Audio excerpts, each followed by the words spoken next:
Halo teman-teman, namaku Evrila Zarfayondela, biasa dipanggil Adele. Pada video kali ini aku akan mengajak kalian berdiskusi tentang satu film. Malam ini aku ingin mengajak kalian menyelami dunia perfilman Indonesia dengan fokus pada satu film yang berjudul Gadis Kretek. Siapa sih yang nggak tahu tentang film Gadis Kretek?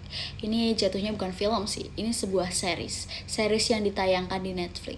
Pasti kalian anak muda pasti nggak asing ya dengan film ini, yang diaktori oleh Arya dan Dian Sastro.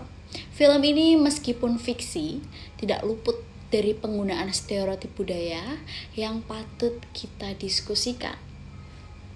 Baik teman-teman, mari kita telusuri bersama bagaimana stereotip budaya dipertontonkan dalam film Gadis Kretek.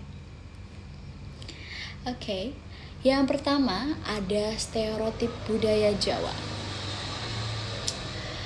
Salah satu stereotip budaya yang menonjol dalam film Gadis Kretek adalah budaya Jawa. Dalam penggambaran budaya Jawa, film ini menampilkan banyak sekali beberapa stereotip umum tentang budaya Jawa sendiri. Seperti yang pertama ada mistisme. Penggunaan elemen mistis dan supranatural seperti ritual pesugihan dan ilmu hitam digambarkan sebagai bagian yang tidak bisa terpisahkan dari budaya Jawa. Kemudian fatalisme. Tokoh-tokoh Jawa dalam film Gadis Kretek ini sering digambarkan pasrah dan menerima nasib mereka tanpa perlawanan, sesuai dengan stereotip fatalisme dalam yang sering dikaitkan dengan budaya Jawa. Fatalisme. Ada juga ketaatan pada tradisi. Penggambaran tradisi Jawa dalam film ini seperti pernikahan adat dan ritual keagamaan terkesan kaku dan penuh aturan, tanpa menunjukkan sisi dinamis dan fleksibel dari budaya Jawa tersendiri. Jadi seperti itu stereotip dari budaya Jawa yang ada dalam film Gadis Kretek. Selain stereotip budaya Jawa, ada juga stereotip budaya Tionghoa teman-teman.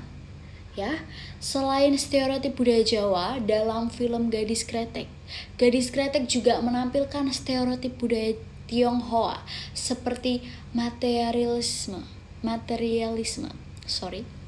Tokoh-tokoh Tionghoa dalam film Gadis Kretek ini sering digambarkan terobsesi dengan kekayaan dan harta benda.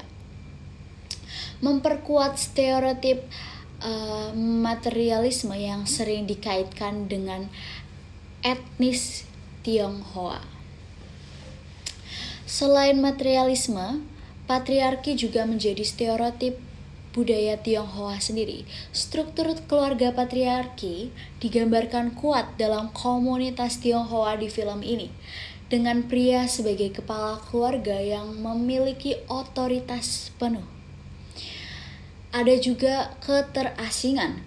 Tokoh-tokoh Tionghoa digambarkan sebagai kelompok yang terasing dari masyarakat Jawa dengan budaya dan bahasanya tersendiri.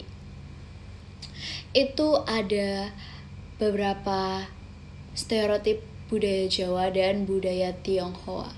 Selain itu, ada juga dampak stereotip budaya dari film Gadis Kretek. Penggunaan stereotip budaya dalam film Gadis Kretek dapat menimbulkan beberapa dampak negatif. Seperti salah satunya ada memperkuat prasangka dan diskriminasi. Stereotip dapat memperkuat prasangka yang sudah ada terhadap kelompok budaya tertentu, yang dapat memicu diskriminasi dan perlakuan tidak adil. Selain itu, juga ada dampak negatif lainnya, yaitu menyederhanakan budaya. Stereotip hanya menunjukkan gambaran yang dangkal dan tidak lengkap tentang budaya, sehingga mengabaikan kompleksitas dan keragaman budaya yang sudah ada sebenarnya. Selain itu juga ada dampak negatif lainnya, menciptakan citra yang tidak akurat. Stereotip yang seringkali didasarkan pada generalisasi yang tidak akurat dan tidak mewakili realitas budaya yang sesungguhnya. Baik, bagi kita sebagai penikmat film, penting bagi kita nih ya teman-teman, penting banget buat kita buat kritis terhadap penggambaran budaya dalam film ya. Banyak sekali stereotip yang dibungkus dalam film-film, sebagai salah satunya film Gadis Kretek ini. Jadi kita perlu menyadari nih bahwa stereotip budaya dapat berbahaya dan bahkan menyesatkan ya. Jadi kita harus berusaha untuk memahami budaya dengan cara yang kompleks dan menyeluruh, melampaui stereotip yang sering disajikan dalam media, sering dikemas dalam sebuah film maupun video-video media yang populer di masa kini.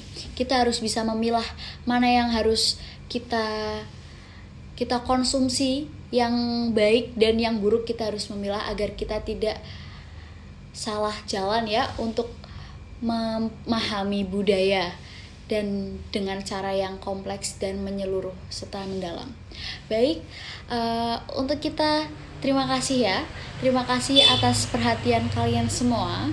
Semoga monolog ini dapat menjadi pemicu diskusi yang lebih mendalam tentang stereotip budaya, bagaimana dalam film dan bagaimana tanggapan kita ya, respon kita dapat menghindarinya ya dengan baik dan benar, agar bisa lebih memilah mana stereotip budaya yang menyesatkan dan tidak.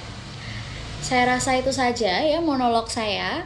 Semoga dapat bermanfaat bagi kalian semua. Terima kasih. Efri Lazarfa Yuandela mengucapkan sampai jumpa.